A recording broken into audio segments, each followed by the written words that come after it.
Welcome back to Sustainability Forward.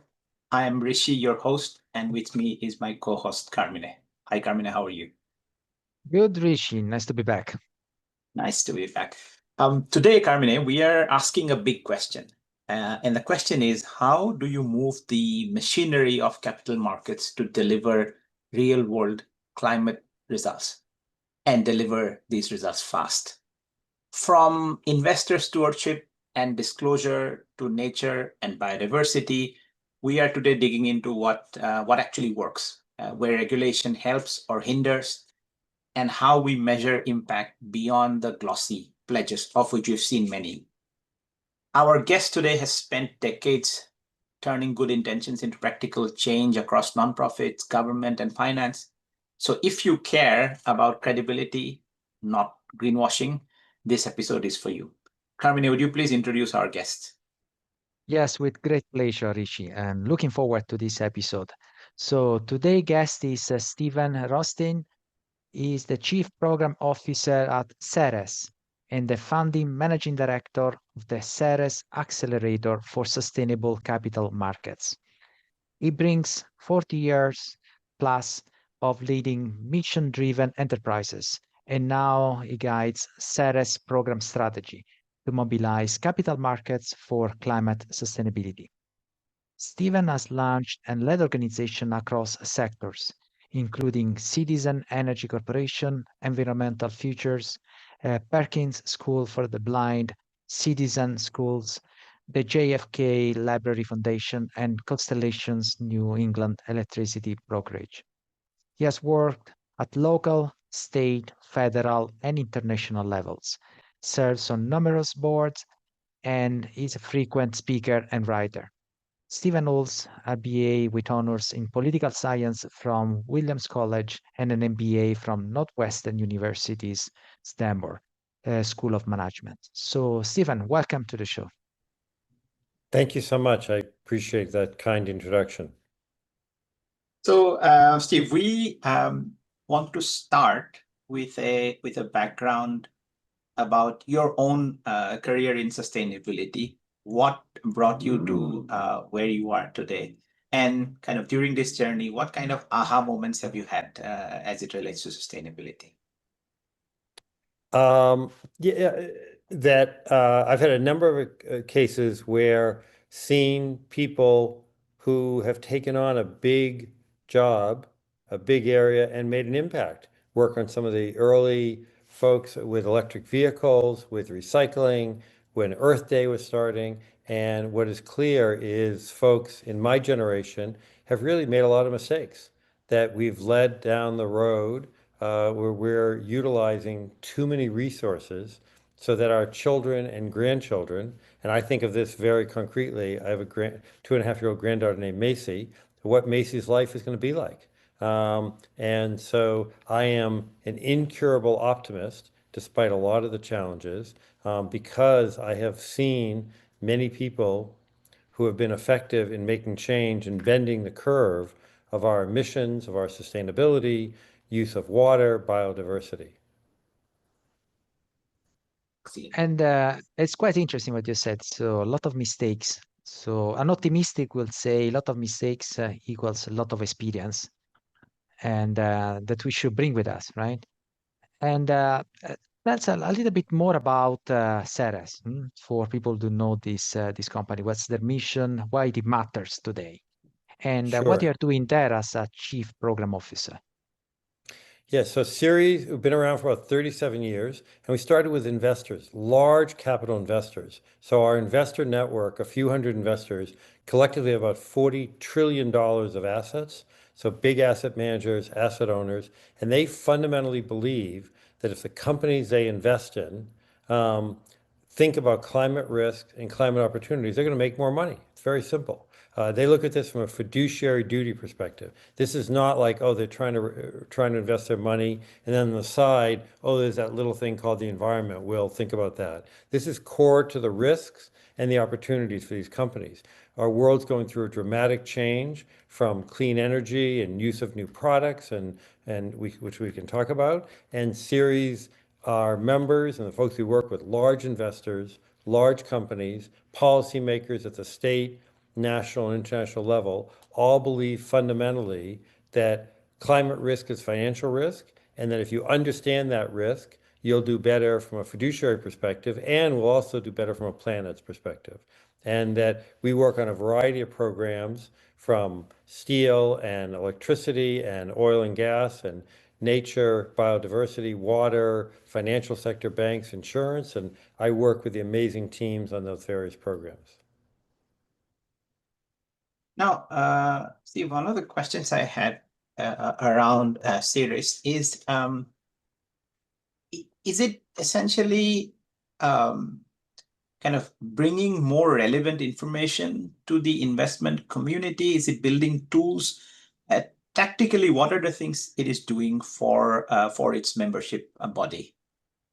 Absolutely, yeah. So we generate a lot of thought leadership, meetings, reports, webinars, articles. So for example, we just did a report recently on water and data centers. And data centers use an enormous amount of water. And this highlighted some case studies. So if you're an investor, or if you're a company using a data center, if you're an investor going to invest in a company that's going to be building data centers, you should be asking these questions.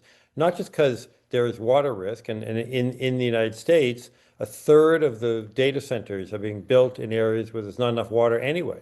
But it'll mean farmers don't do their work. Housing gets stopped. So it affects communities. It affects, that means there'll be permitting and siting issues because of local politics. So that's just one of literally hundreds of examples I could give from insurance and steel and across the board sectors. So we provide information for investors, and then they make their own decisions. And the other thing is we bring them together and they learn from each other. So we have a working group. If you're a group of investors and you care about a certain topic, you can talk to other investors about that topic and just learn from each other. So again, we represent hundreds of investors. They all think differently. Some are more impact investors, some are more mainstream investors, but they all understand that climate risk is financial risk. And Stephen, you mentioned a word that I like and not. I like it in terms of clarity, that is risk. Now, we are living in an environment where it looks like talking about the problem around climate is quite controversial, has becoming quite controversial. Is also talking about risk controversial today? Or we are all aligned that there is a risk and we need to do something out of it. And that is better that we do something out of it, because otherwise we will see the negative effect about it. Yeah. So we don't get into we're a nonpartisan organization. We work with people in all political parties at the state and national level, and including on our board and things like that. And we don't get into a debate about the philosophy of it or any of that. It's just we look at the business issues. If you're I'll give you an example. If you're a company that in the United States that gets something through the Panama Canal. The Panama Canal's had a drought. That means 40% less ships have gone through recently. So if you're planning for some widget to come through the Panama Canal, 40% chance it's going to be late.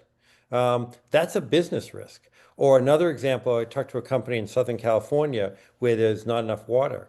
They got a big order to build a piece of equipment, and they couldn't get a building permit because they couldn't get a water permit.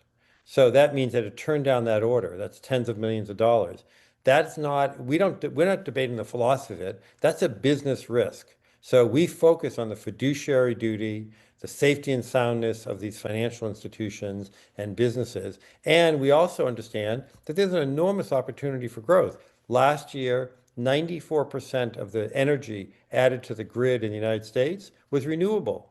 That's not because of politics. That's because it's the lowest cost. Clean energy is low cost energy. Let me say that again. Clean energy is low cost energy. So if one of your listeners says, all I care about is just, I want low cost energy and I want it to come online in the next year or two, that leads to renewable energy. So we think very much about it from a business perspective.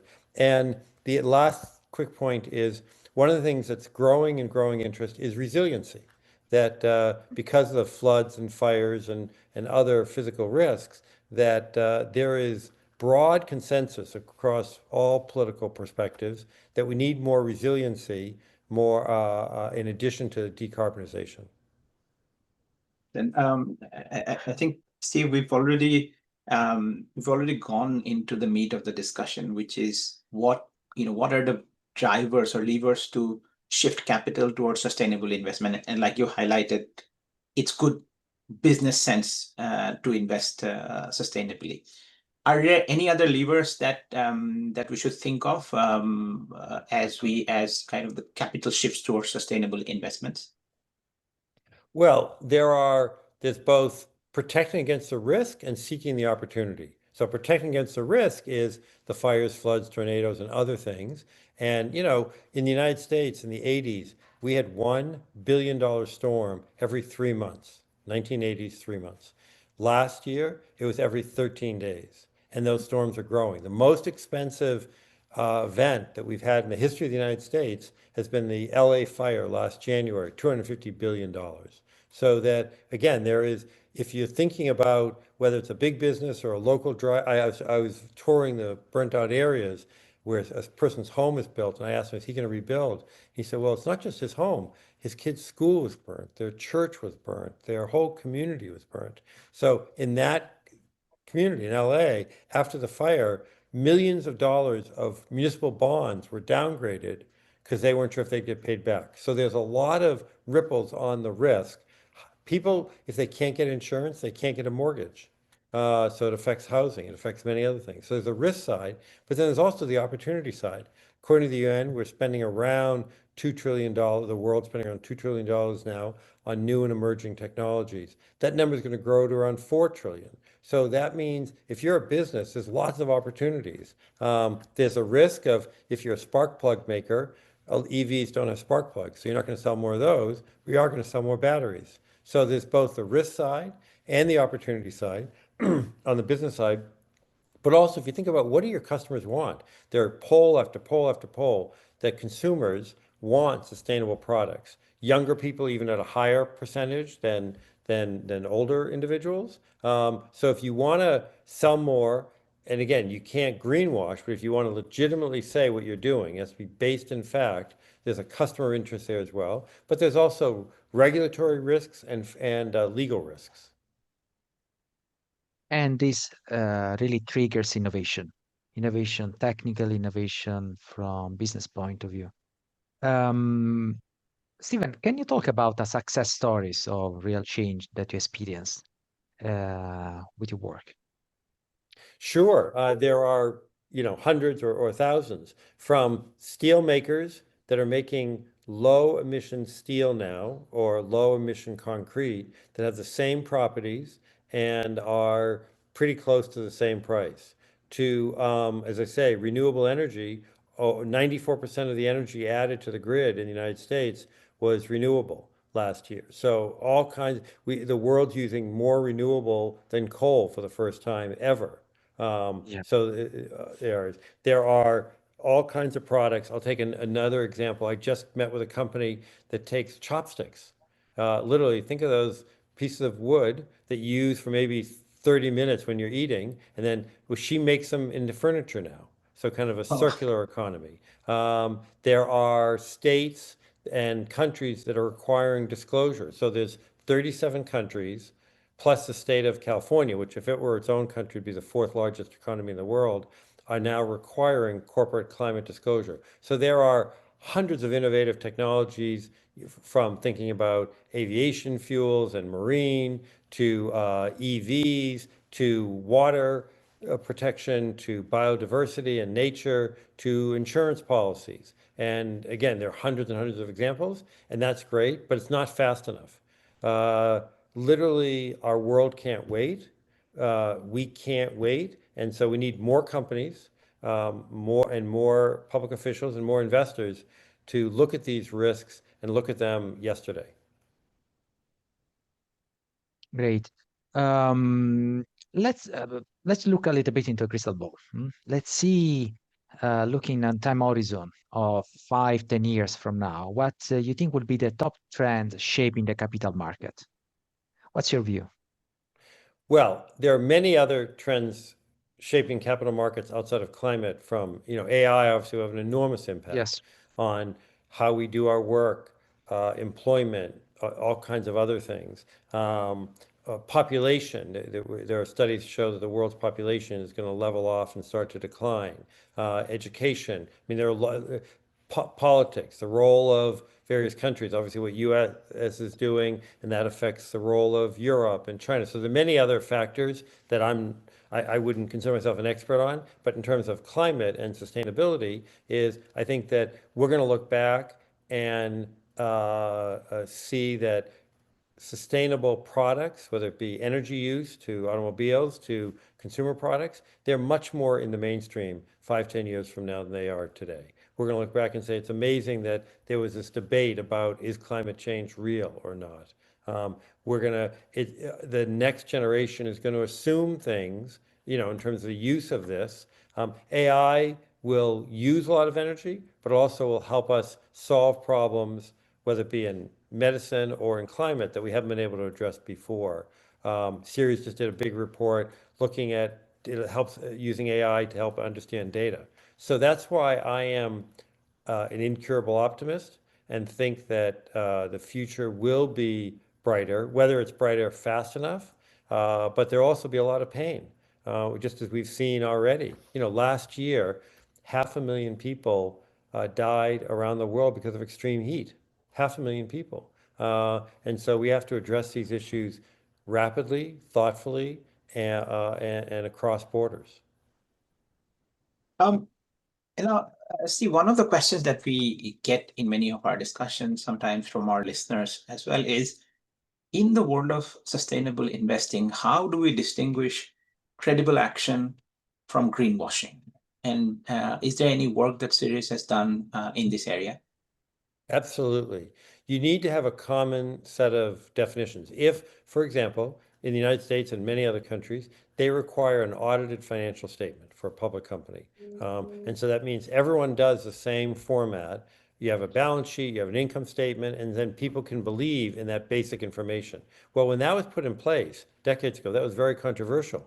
People are saying, oh, you can't have that, it's too complicated, we'll be sharing competitive secrets, etc. That's what we need here. We need to have consistent information. So management, you can't manage what you can't measure. So the fact that 37 countries are either have approved or in the process of approving consistent form of corporate climate disclosure is a big step. And Ceres has been very active in that. We helped to draft the law in California that's now going through, it's been passed, is now going through the regulatory process. So first is climate disclosure is critical. Second thing is you need transition plans. If you say to a company, you're here today, where are you going to be in 5, 10, 20 years to reduce your emissions, which is, again, think about that, it's reducing your risk. And what are you going to do to increase your opportunities? So you need to have that, and they need to be public, and they need to have a consistent benchmark. So what we don't need is a climate Tower of Babel. There's lots of people saying climate things, but they're using different terms and methodologies, and that can lead to greenwashing. And we've seen lots of examples of that. So we need to have this basic understanding. That's why I am excited, these 37 countries moving forward. Now, those 37 countries, when you put them together, that represents over 60% of the world's GDP. So that will send a clear message to the economies. And then in addition is California, which will add to that. So we're getting more information. Investors want it, customers want it, employees want it, boards want it. And so we think that that's a reason for hope. But companies also have to be very careful that they're not overstating. They can't, in any field, whether it be climate or anything else, they have to be, they can market what they're doing, but they shouldn't overmarket it. They shouldn't promise what they haven't be able to deliver. So that brings us kind of to the question of what is the role of policy and regulation in all of this, right? And in your view, Steve, where do you see regulation as being the most critical when it comes to sustainable investing? Yeah. So the writer H.L. Mencken once said, this is not his exact quote, but for every complex problem, there's a simple answer that's always wrong. So solving this is complicated, and we need everyone at the table. So policymakers and regulators have to be there. And in, what we've seen is in countries where policymakers and regulators are moving forward, they're coming up with solutions faster. In some other countries, where there's a debate about is climate change real or a hoax, it's going to slow things down. So we fundamentally believe in the economy. Ceres believes in the free market, as long as there's good information. But there has to be good, consistent, clear information. But there are also areas that, when society knows, I'll just take methane, for example. Methane is very toxic. It's around 10 times the emissions impact than CO2. And we have to regulate that, and we have to reduce methane. A lot is being done by private sector, and we're now actually working with oil companies. We're working with farms to reduce, and others to reduce methane, but more needs to be done. So it's a partnership between the public and the private sector. We fundamentally believe in the market and investors, but they can't do it alone. It's too big of an issue. And we recently also recorded an episode with George on methane and transparency and these problems. So we are aligned with that. And Stephen, one question here on there is any aspect on this topic that we are currently not investigating enough or not talking enough, something that is underlooked in this topic? There are many areas. I'll just give you three quick examples. The insurance industry. People think, when they think of insurance, they think of it as kind of a dull industry. Well, the insurance is in the middle of all, whether you're looking at the opportunities for clean energy, wind or solar or fuels or geothermal or others, or just people getting a mortgage. And, whether it be, anyone in countries where in the United States, if you can't get insurance, you can't get a mortgage. And so that's affect housing. It's a particular risk for friends and neighbors that are more marginalized and living on the edge financially. So the insurance industry, and there's a lot of great solutions. There are some critical innovators in this area. So insurance is one.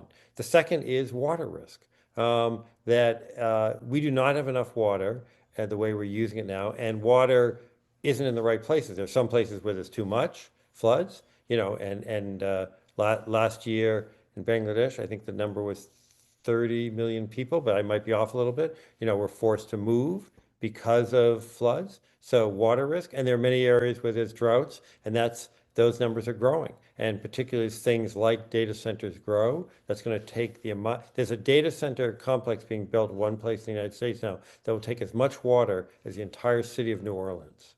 And so that's going to put enormous risk on aquifers. So we need to think about water stewardship in more thoughtful way. And then the other area is heavy industries that people think, oh, you can't do anything about that. Well, there's so many creative approaches in cement and aluminum and steel and many other areas that we can, and we can't reach a safe future without dealing with those areas. So there are many other areas, but I would say the insurance sector, water, and heavy industries are among areas that need more attention. Thank you, Stephen. And bringing towards the conclusion of this incredible talk, so do you have any practical steps, any advices for investors and executives based on your experience? Yeah, so if you're an individual investor, meaning thinking about your own pension, ask whoever is managing your money or wherever you have it, what are they thinking about climate risk? And this is not a political question, just what questions are they asking of the companies they invest in? Are they thinking about that? If you're more of an institutional investor, so you're managing money, think about the people you're managing money. In the United States, I don't know the numbers in other countries. In the United States, the average person working today is going to retire in 26 years. Think about what the world's going to be like in 26 years when they want to pull that money out for their retirement. And what will the fires and floods and tornadoes be like? What will the new technologies be? What will the energy mix be? What kind of materials will we be using on those areas? So to think about, build this into your risk analysis, just as I think you should build in questions about pandemic and AI and crypto into your analysis too. The way one investor said it to me is they're not thinking about the next quarter, they're thinking about the next quarter century. And for long term, if you're thinking about that way, then you have to think about these risks and these enormous, spectacular opportunities to grow. You know, if you miss those opportunities, you're going to miss ways to make a lot of money. And support the clean energy. I went to just a dinner last night. There's enormous, exciting entrepreneurs there doing lots of clean energy work. Absolutely. Steven, as you said, you are a self-proclaimed optimist, incurable optimist. I think that's how you put it. So, what gives you hope for the future in this domain? What gives me hope is, despite what sometimes you read in the headlines of debate, companies are continuing to do what they said. Companies understand that Mother Nature doesn't know who's elected president or prime minister, so they're making thoughtful decisions. Not everyone the same way I would do, but overall, not too long ago, I was in New York Climate Week and heard dozens of companies doing creative things, investors asking really thoughtful questions. The level of information we're getting now is so much more than it used to be. In the United States, subnational state officials that are taking bold leadership in areas. Around the world, countries and entrepreneurs. So, you know, collectively, when the COP started, you know, we're about to have COP 30. COP started that the world was on a trajectory to grow by 5 degrees centigrade. Today we're on a, you know, maybe it's 2, maybe it's 2.5, maybe we can get it back to closer to 1.5 or something, depending on what will happen.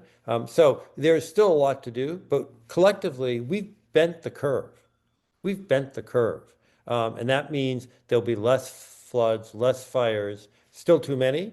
But you know, we collectively have done a lot. We need to do a lot more to prevent more climate migrants. There's you know, projected to be, you know, hundreds of millions of people who are going to be forced to leave their homes if we don't do more faster. So we've done a lot.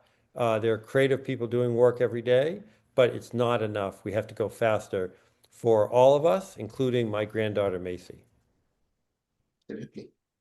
Great insights, Steve. And that was essentially our look at the things that matter. We talked about policy signals and their importance. We talked about fiduciary duty, which is something that we should keep front and center all the time. We talked about risk and talked about availability and quality of data as well. And that is essentially those are the ingredients for the playbook for mobilizing trillions at scale. Over the next 5-10 years, we'll keep tracking where the opportunity lies, right? Which sectors are most exposed, how water, nature, biodiversity get priced into investment decisions. But this has been a great episode, Steve. So thank you for participating here with us at Sustainability Forward. Well, thank you both for Sustainability Forward for raising these important issues. And clearly that without public awareness, I'd be less optimistic. So both of you are playing a critical role in this work, and your listeners and our important stakeholders. And I encourage all of them to you know, think about when they're acting with their money, you know, when they call their insurance company, what's their ask their company what they're thinking about climate. When they buy products and services and they participate in local community or church, or if they're a CEO of a company, whatever they're doing, the people they interact with, ask them what are they doing to be prepared for this change, to protect against risk, to look for opportunity, that we all need to do it more. And again, your listeners are a very important audience. So to our audience, if this episode and the contents that we publish resonates with you, please follow, rate, and share the show Sustainability Forward. You can find a lot more details on our website, www.sustainabilityforward.com. And listen to us on all major podcast platforms. As you know, we are under the banner Sustainability Forward, the podcast on LinkedIn as well. Thanks for tuning in. Carmine, thank you for co-hosting the show as well. Steve, thank you once again. Thank you. Thank you.